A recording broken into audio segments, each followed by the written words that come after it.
This is Layla Gentil. And I'm Marcus Rosati. And this is Passport Necessary, a podcast dedicated to growing up as a TCK and how it's affecting us now as adults. And today's episode, we're going to be talking about winter activities. This will be mostly focused on like winter as in snow activities, cold winter activities. We're looking at it more from the Northern Hemisphere winter rather than the southern. So I don't know about you, but anytime I think of like a winter activity, my first thing that my brain goes to is building a snowman. Oh yeah. I know that's super stereotypical, but I always think about that. And I'll be very honest, I think I've maybe built a snowman once in my life. Yeah, it's a funny one, isn't it? I can't remember the last time I did that. I think it must have been, God, maybe 10 years ago. Something like that, something ridiculous. Well, because every time, like, I think the idea of building a snowman is really great, but then when you actually get to it, it's so hard. You're packing in snow. Depending on the type of snow you have, it's going to be dry snow or wet snow. Wet snow, it like gets into all your clothes, it gets sticky, and then if you pack it too hard, it starts to become ice, and you can feel it. So then it starts becoming can I lift this up?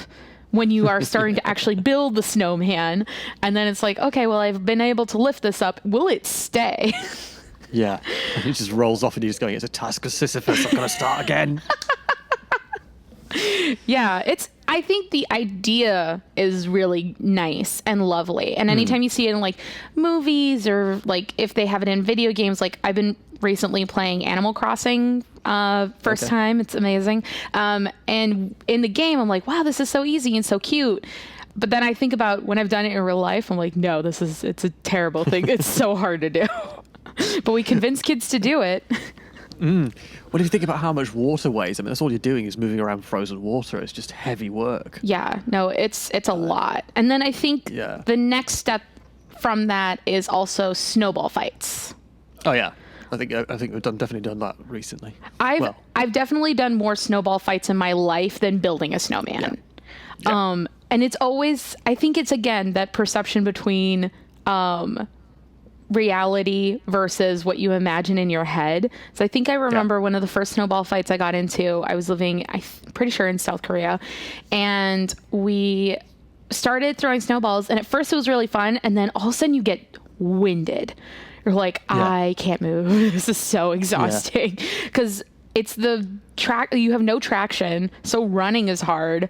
You're again throwing frozen water. So it's actually more heavy than you think.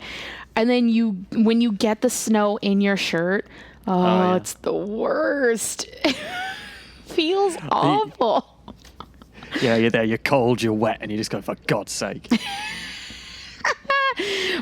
It's something that is a lot of fun at first, and then very quickly you're like, okay, I'm over this. Yeah, I don't know how long you can do it for. You could probably do it for about half an hour at most before you get sick of it. Yeah, I definitely think as kids you're more willing to like really go for it because like I gotta like when else are we gonna do snowball fights? And then after the one time you do it, you're like, I don't want to do this again. No. But and then you do it again. And then you do. And then you're like, why did I do this again? I think I love the idea of snowball fights. Definitely now as an adult, I don't think I would get involved in one unless someone was like, you'll get hot chocolate afterwards. And we promise you, you will. Then I would be like, okay, I think I could do it. Yeah, it doesn't snow enough in Britain for it to happen that often. I mean, certainly not in York. So I can't remember the last time I actually did have a snowball fight with anybody. Yeah, probably quite a long time where ago. I live, it snows every winter, for sure. Yeah, like it snows, it stays. Maybe back in early January, we had a huge. Well, actually, for Christmas, we had a white Christmas this year. Oh, right, cool. Well, 2020, we had a white Christmas, and the next day it was a snowstorm. Straight up, no visibility outside. It was bad. And then the day after that, or maybe 2 days later, it rained. So everything turned to ice.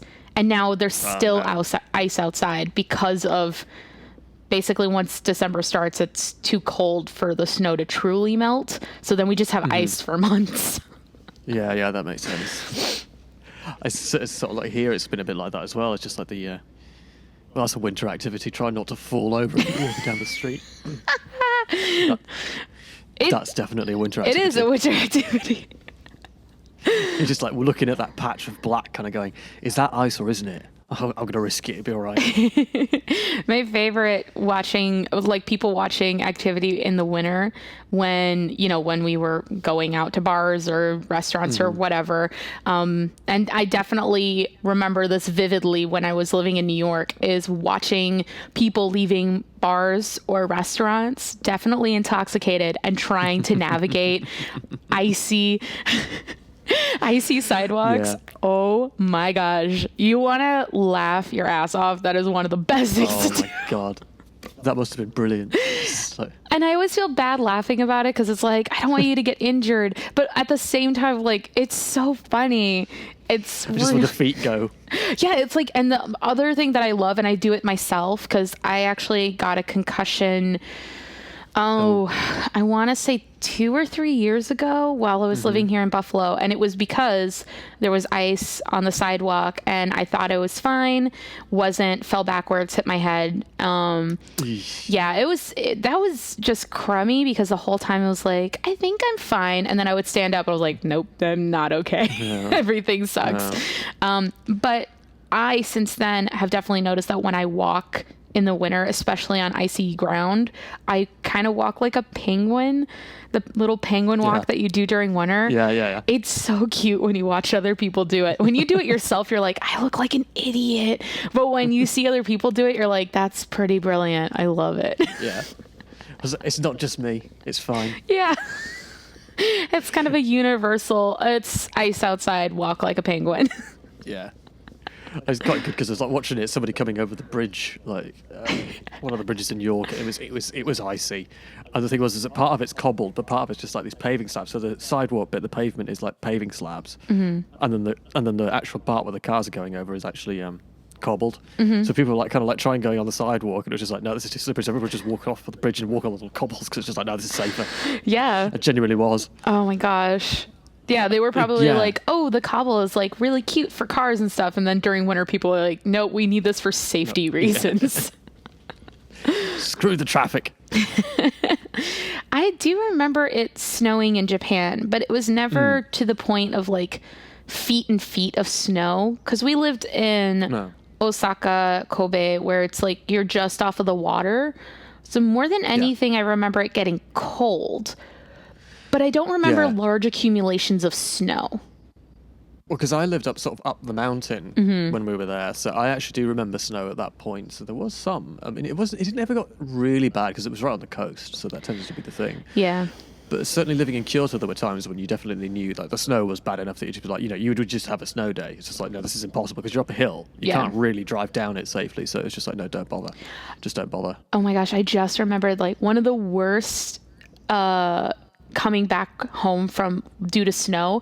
So our school, we went to school in the morning and like halfway through the day, there was a winter advisory and the school was like, hey guys, just a heads up, like it's snowing really bad outside.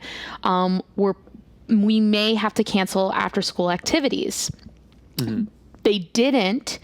And then all of the buses, like the after school buses, they got full from all the kids who like stayed after school to the point where there were kids who couldn't get on the buses. And I called like the train, there was a train station that wasn't too far from the school, had shut down because a tree branch had fallen on the tracks. So we couldn't take the train home, couldn't take the school bus home, and walking home would have been like over an hour. Like we took the school bus to school every day to and from. And this was in Paris. And our school was like at the very top of this really long winding mountain because we were on the outskirts of Paris. We weren't in the city. Right, yeah. And so my dad had to come get my brother and I. And we waited for him for almost 2 hours. That's how bad the traffic was. And when he got there and picked us up, we got into the car, he looked at us and he was like, I'm never doing that again. The next time it snows like that, you're walking home, you're getting a bus. I don't care. I'm never doing that again. I was like, you know what? Fair. Because it was like, it was snow, and because so many people were out, the snow that was on the ground was immediately turning into ice because it was snow slush due to the cars in the heat. And then it would get left alone and it turned to slushy ice. It was super dangerous. Yeah, it was really bad. What should have been a 45-minute commute, maybe, from school to home was like over an hour and a half. Jesus. Yeah, it was really bad. That does sound bad. But when would it have been? Because there was like a period in Britain where there were like several winters in a row. I think like 2 or 3 winters in a row that were actually very cold, and there was a lot more snow than usual. And you know, it being Britain, it it brought the country to a halt. I think it was like the winter of sort of like 2008 to 2009. There was a big thing. Then from 2009 to 2010, it happened again. And I think a year later, it happened again. I think there was like 3 years or so that actually had some like really quite severe cold winters with more snow than you would usually expect. Because this year it snowed a bit, so maybe this year's going to be different. But I mean, the last time I can remember sort of like serious snowfall where it lasted for several days was back in 2018. Oh, wow. That's not that long ago. Yeah, but I mean, it's like, still 2 years. Yeah. And it was in March, which is really strange. Beginning of March. The beast from the east. I acted for a second like that was surprising, but I live in Buffalo where like we'll get snow into April. Like we've had snow in April, end of April. I can believe that. And every time people are like, what's going on? It's like, you live here. You know what it's like. You've lived in Buffalo your whole life and you're still shocked by snow in April. What is going on? Yeah, they always do. I love that in Britain as well. Like people seem to be surprised by the weather, and you're kind of going, "But this happens every year." It's just great because it's a great conversation starter. You just look out the window and go, "Oh, looks quite bad out there," and they go, "Oh yeah, it's freezing." And it's like sort of like 5 degrees Celsius, and you go, "Oh, it's freezing," and you're like, "Okay, I guess it's fine." Yeah. I'm trying to think of other winter activities that people would get up to. I mean, I know a few, and some I've definitely done.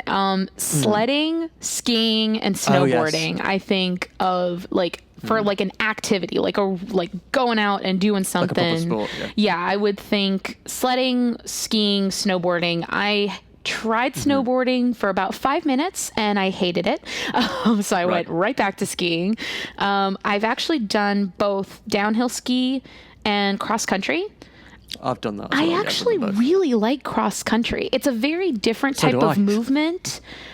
Yeah. And it feels very relaxing. The thing with downhill skiing is it's quite exhilarating, but for me, it's also quite anxiety inducing because it's the balance between being able to move forward and getting to where you want to go, but then the fear of going too fast and losing control. Like that for me was always hard to judge. But I think there was somebody telling me a story about how they were skiing and managed to crash into a tree. Oh, my mom did that. My mom did that. It's funny to talk about. I mean, to be fair, I don't know what it... Because you think of it in the cartoons where basically what happens is that the body stays where it is, but the arms and legs go forward. It's basically hugging the tree.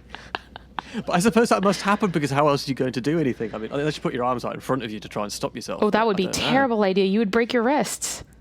That's true, but I mean, better than your face breaking a rib. Yeah. I just remember my mom telling me that once, and she was like, "So that's why I don't ski." I was like, "Okay, that's fine. You don't have to ski." But yeah, I like skiing. I do. It is a very draining sport. And at the end of the day, when you're done, you are like ravenous. You could just sit and eat. You want hot chocolate. You want some nice warm food. It's very fun, but it's also like you feel it. You feel when you've been skiing. Like it really does take a toll on your body, but it is fun. It is, yeah. I can't remember doing it that well. Cross country skiing, I think, was more hard work. I think I somehow remember that being more hard work, but I really enjoyed it. Yeah. Downhill skiing, I don't remember being as hard work. No, as because far I as I think remember. I think the thing with cross country skiing is it's more of a marathon. It's not a sprint, whereas downhill skiing is more of a sprint. So it's just a different kind of energy and use of energy. With cross country skiing, a lot of it is it's not only getting to where you're going, because unless you're getting picked up from a start to end, you have to go back to where you started. Yeah. So I think that's what surprises a lot of people when they do cross country skiing is it's the, oh, we can just keep going. And then it's the, but we have to get back. Yeah. Yeah. That's Well, what it's gets like you. going on a hike, isn't it? Yeah. That's the best description I could think of for actually what the activity is like. But yeah, can you imagine that? Like, just keep going. It's like, oh, this is a lot of fun. It's like, oh, we're going to go back now. It's like, oh, God, no. Yeah, you're doubling up whatever you just did. Yeah. Yeah. But I think the one that has the fondest memories for me is sledding. There's something so childlike Yeah. and like wonderful about sledding. I don't think I ever did any. I mean, because in Britain you call it tobogganing. I think is more. That's how you describe it. I You just love call it. toboggan. That's so cute. That's what you call it, because it's because I think we think of a sled as being something that's drawn by animals more than anything else, Oh, okay. or a sleigh or a sledge or something like that would always be sort of something that might have been drawn by animals. I mean, we understand, like we know the difference between. We know what people mean when they say sledding, but I mean, like, I think I've never really been tobogganing that much, but I think when we went, I must have been. It would have been when I was in the UK when the millennium was just changing, so it would have been about 9. Mm-hmm. And I remember that being quite a lot of fun. I mean, the only thing is that if you're used to having lived in Japan for most winters, coming to the UK and looking at it going, it's just like, oh my God, it gets so dark. So you haven't got that much light, actually, which is the thing. So like tobogganing, you really have to plan it out. Yeah. Because, you don't want to be sledding in the dark. No, not at all. And you really do need like a good, like you don't want a hill that's too steep where you completely lose control. Because a lot of times when you're sledding, you're a kid. So you want to, you want it to be fun, but you also want that thrill of we're going fast. So you need to find like the right kind of hill. I remember kind of almost any country where I went to and there was snow, we went sledding. I think the only place we didn't go sledding was Japan, but maybe we did and I just don't remember. But I remember sledding on like cardboard boxes. Like we were not fancy. Oh, right, we yeah. did not have the plastic, like some kids here in the States, they'll have like, they look like little sleds, a toboggan.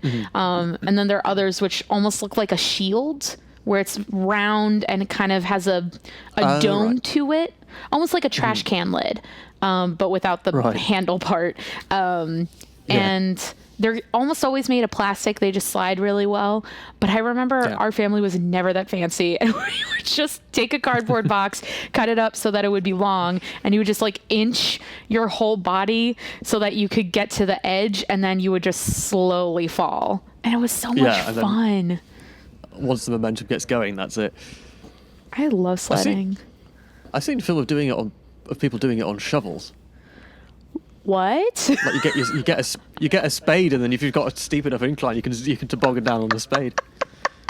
You can do it. I believe you. It's kind of weird footage, but I don't know why. It was just, I think I was watching something about polar bears, and they were trying to catch up with a polar bear or something like that, and so they would the best way to get to the position they needed to be was to go down the hill on the shovel. I just love the mental image of someone sitting on a shovel to go down. Oh my gosh. That's great. That's amazing. It does actually look like quite a lot of fun. Oh man. I'd do that. You would. You totally would. Yeah. You absolutely would. Oh my gosh. But no, I love sledding. I just have so many good memories. I haven't done it since I was a kid, like for sure. Probably the last time I did it was in Paris, maybe. But I liked it. I think it's fun. Yeah. And it's the same thing with after skiing or any winter sport. There's this kind of almost reward system where it's like, okay, we were outside, we were cold, we spent a lot of energy. Now let's go have some food and let's go eat something warm and toasty. Like having a hot chocolate after being outside in the snow. That is one of the most like heartwarming feelings that I can think of. Yeah, it's just And it's also like just getting into the warmth. I think that's the other thing that has happens. I think that's the first thing you get inside. You go, oh my goodness, my ears are burning. That sort of weird sensation as you get in out after being in the cold. Yeah. You just suddenly realise that you can't use your hands properly.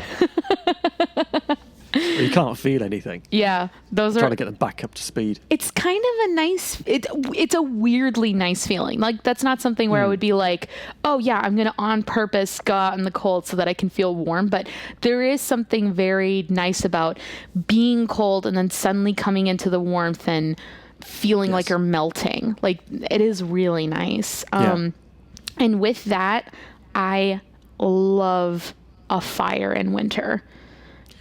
Yeah.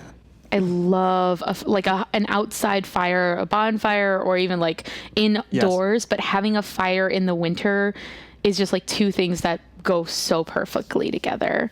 I love that. Yeah, I can't remember the last time I was in a house with one. I mean, in Britain, what you have is a lot of people, they don't have the real fires. I think it's partly due to kind of like environmental concerns. You can tell that there are some people who do, but what people will do is they have like a fake fire. They deliberately will make fake fires in order to give people that sense of actually being around one. I can't remember the last time I was in a house that actually did have one of those, though, to be fair. I think it's been a long time since that's happened. But it is nice to have one. And I think the last time I had a fire in winter outside was that was probably about 2018 as well. A tail end of 2018 going into 2019. I think that's the last time I did that. Yeah. I just do remember as a kid, sort of like having, because we come to Britain because my dad was doing a PhD, and so we come to Britain sort of like in the winter, not Christmas time, but after Christmas, and then we would be in these sort of staying somewhere, and you'd have to go out to get the coal in. So we had like coal fires. So you get like coal, and like you'd have to go and shovel the coal into this bucket, and bring it inside, and then put that into the fireplace to light it and all that sort of stuff. So that was good fun. I do remember that as a kid. That sounds kind of nice, actually. I'm trying to think of another activity that I definitely think of when I think winter. And I don't think I noticed it as much as a kid, but I definitely do it, not without, kind of like unconsciously, I definitely do it if I'm out, is looking at Christmas lights or like any sort of winter lights that people put out. I really like doing that. So like, for example, there's a big thing in New York where all of the rich neighborhoods, they go all out around the holiday season and they will decorate their houses, like just cover them in lights so that it's a full, it's almost gaudy, but it's very over the top, lots of lights.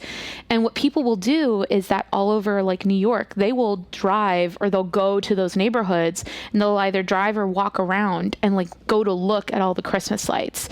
All right. Yeah, unfortunately, I never got to do it when I was living in New York City. I think my partner did. But I know that I definitely look out for lights during the holiday season. I suppose I kind of notice things like that. I mean, it's like there's like winter markets as well. Those are quite good with all the stuff that kind of happens. There's the one in the centre of York. I can't remember actually seeing one in London, but maybe I wasn't looking hard enough for the places that they might have them. But I remember I certainly do know about in York. There's sort of like the central street. It's called Parliament Street. I don't know why it's called Parliament Street, but it is. But it's quite wide. I don't know whether it's been deliberately widened or whether it was always like that, but it's quite wide, and so that you can have like a whole sort of market thing along it. And so the thing is that this year they've got like a merry-go-round carousel thing, and so there's the lights on that, and then you've got all the things there. So it's just like, especially because it gets dark in Britain, certainly at this time of year, it gets dark at about 4:30, that kind of time. Sometimes even earlier in the really middle of winter, but it's that kind of time. So the thing is, like, having the lights up there actually does make it feel a bit more lively. Yeah. Especially when it's cold and dark, it feels like somewhere to, at least walking past, it feels kind of nice. Yeah. I loved going to the Christmas market when I was living in Paris. It was huge. This is the one that was on the Champs-Élysées. It would go from the very end of where the stores were all the way to the very beginning, to basically the obelisk. So all the way down the Champs-Élysées. Right. So it was all along where the gardens, not the gardens, but like, yeah, they were kind of gardens. And they would just take up on either side of the large boulevard. So it would be just like little tiny shops, but they all were Christmas or holiday themed stores where you could buy like, Yeah. and everyone was a single vendor. So, and I don't believe they were major companies. They were either mom and pop shops or smaller, less like known in France, but not really outside of it companies. So Right. Okay. it felt like when you went there, yeah, it was a little touristy, but there was also something nice about it where it was like, this is very wintry. This is nice and cozy. And you also felt like you were supporting real people by buying their stuff. Right. Yeah. Yeah, it was really fun. I remember when I was in college, I went to go visit my parents during one of my Christmas breaks, and I came back and gave my roommate stuff that I had bought in Paris from the Christmas market. And they were like, oh my gosh, this is so fancy and French. And I was like, it's really not fancy, but you know what? If you believe it is, that's fine. Yep. You're easy to buy things for. It's all right.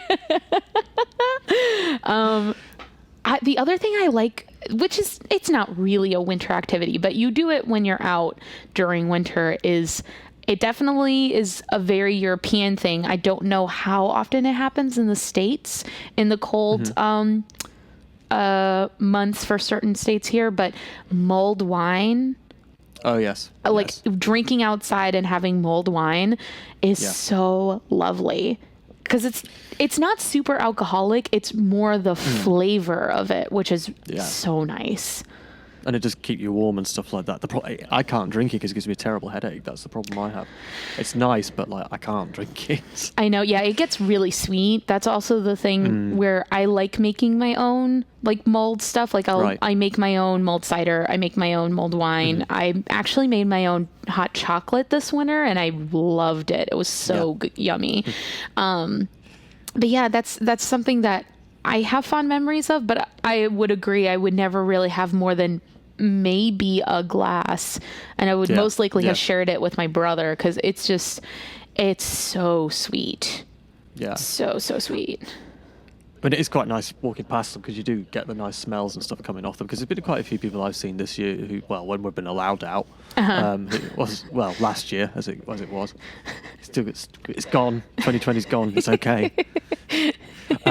But yeah, there have been a few people like wandering around with them, and you just kind of think, yeah, it seems like quite a nice thing to do. I think it's a good idea. Yeah, It's just nice. it is. There's something that's very. I think the thing with most winter activities is you want to have fun but also not overexert yourself and get yourself sick. So that's always Exactly. the balance that you're playing with winter activities is it's really fun. I'm outside. I'm having a great time with my friends because it's also you don't want to feel cooped in the winter exactly. months where it's cold. Like it's very easy to get yourself to a point where you're inside for so long and it's so forbidding and cold outside that it does kind of get to you mentally. Like it really can affect you. So it's important to go out and have fun, but you do have to play the balance of having fun versus having too much and potentially getting yourself sick. Yeah, I mean, you don't want to overdo it in any situation. Yeah, definitely. I mean, I think it's really difficult at this time of year because you can end up getting quite bad cabin fever. So it's one of the things I sort of like have taken up now because the weather's a bit cooler. I actually tend to find that I quite like walking home from work. So I started to do that. So that's kind of an activity I can do in the winter more than the summer, I tend to find. I mean, the only thing is if it's like really raining or something, I wouldn't do it. But I mean, I think in the summer it just gets a bit too warm and you're kind of going, I just don't want to do it. Whereas in winter, for some reason, I find it like quite good because you get the exercise, you're outside. There's nothing else to do anyway at the moment in the evenings with the way things stand, so you might as well walk home. It takes me 45 minutes, something like that, and that's not too bad. Yeah. But I think there's something about walking around outside in the winter that I quite like, especially like it's weird because I'm a bit of a night owl, so I sometimes like go outside and just sort of like kind of have a look around and see what's going on. And the thing is that in winter, it's the stillness that gets me about it all, especially when it's really cold. Once it dips below 0 Celsius, once it gets below that, it's how still things become, which just seems, it's a bit eerie, but it's also really interesting how still it is. The air feels still and everything feels still at certain times, which is really interesting. It's kind of an interesting activity because it's almost meditative. which I quite like. Yeah, it's nice. So, The outdoor activities of winter are really fun. The indoor ones I like as well, but I wanted to just focus on the outdoor ones because there's something that is really, it's so much fun, especially if it's something that you don't get to do all the time. I know a lot of people who live in cold, wintry countries, they kind of take it for granted after a while, or they become jaded, or it's like, oh, this happens all the time. But if you're new, if it's something you've never seen before, like one of my partner's favorite memories of one of his roommates in college was there was a guy who he was from Spain, and he came to New York for a semester in college. It was the first time he had ever seen snow. And I could believe that. It blew his mind. He was so excited. He went out. He was like running around, playing with the snow, and like it was stunning to him. And it was one of those moments where, as my partner was telling me the story, I was like, "Yeah, snow is fun. It's a great thing." But you get so used to being like, "Oh, it's just a snow, whatever," that you forget how exciting it is the first time you see snow, or the first time you get to do this winter activity. It's exhilarating. Well, there's so much to learn from it as well. I mean, it's just one of the... I think a lot of northern people who live in the north of Europe and north of the United States will probably you just take it, as you said, for granted, because it's likely to happen at some point, at least in your lifetime, that you'll be able to see it, because it's just one of those things. It's like, it might not happen every year in Britain, but it does happen. It depends where in Britain you are, obviously. True. You do need to. It's nice when it does happen. I think it doesn't happen enough in Britain for people to get upset by it or too used to it. I think in a lot of cases, I think it's big news if it's going to snow. Yeah. Well, pretty big news. So everyone goes, "Oh my god." Be careful Quickly. out there. What do we do? Yeah. Stop all the trains. It does happen on occasion. Well, this has been lovely talking about winter activities with you, Marcus. It's been good fun. It's kind of the end for us today. We want to thank you so much for listening to us. If you have any questions, comments, reach out to us. We are on Twitter at PassportNecess1. That's PassportNecess1. Don't know why that's the one we got, but that's what we got. So we're rolling with it. Fair enough. And if you want to leave us a review or a comment, please feel free to do so. That is lovely and it helps us out. And we'll see you next time. See you next time. Bye. Bye.